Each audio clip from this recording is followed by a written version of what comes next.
বিদ্বেষহীন পৃথিবী গড়ার দর্শন ছিল জাতির পিতা বঙ্গবন্ধু শেখ মুজিবুর রহমানের। এ দর্শন তিনি শুধু বাংলাদেশ নয়, পুরো বিশ্বে ছড়িয়ে দেওয়ার চেষ্টা করেছেন। এমন মত দিয়ে বিশ্লেষকেরা বলছেন, বঙ্গবন্ধুর জুলিও কুরি পুরস্কার কেবল দেশে নয়, বিশ্বের তরুণ প্রজন্মের কাছে গুরুত্বপূর্ণ নিদর্শন।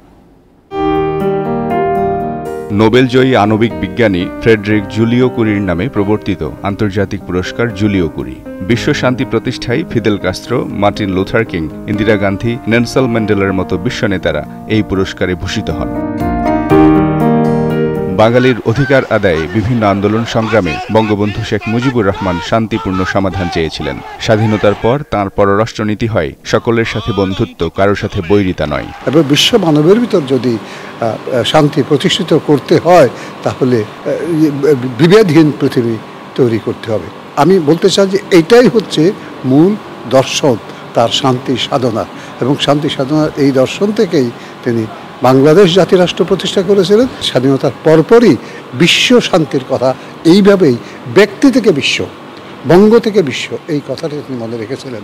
ফলে আমরা দেখি জুলিও কুরি পুরস্কার। 1972 সালে চিলিতে বিশ্ব শান্তি পরিষদ জুলিও কুরি পুরস্কারের জন্য বঙ্গবন্ধুর নাম ঘোষণা করে। পরের বছর 1973 সালের 23শে মে ঢাকায় তা জাতির পিতাকে আনুষ্ঠানিকভাবে দেয়া হয়।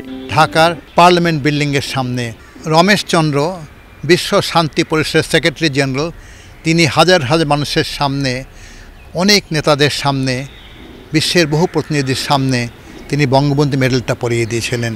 তখনই তিনি বলেছিলেন, আজ থেকে আপনি বিশ্ববন্ধু হয়ে গেলেন। বিশ্লেষকরা বলছেন, 1975 সালের 15ই আগস্ট বঙ্গবন্ধুকে হত্যার পর ইতিহাস থেকে তাকে মুছে ফেলার চেষ্টা হয়েছে। ষড়যন্ত্র এখনও থামেনি। তাই সরকারের উচিত হবে জাতির জনকের জীবন দর্শনকে দেশের পাশাপাশি বিদেশেও তুলে ধরতে হবে। কারণ বিশ্বের খুব কম নেতাই আছে এত ত্যাগ করে, এত পরিশ্রম করে তারপরে একটা দেশকে গড়ে তোলার চেষ্টা করেছেন। তাই এটা একটা খুব ভালো নিদর্শন বিশ্বের নতুন প্রজন্মের জন্য।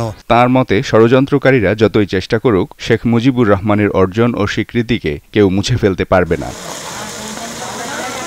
মিজানুর রহমান, দীপ্ত সংবাদ, ঢাকা।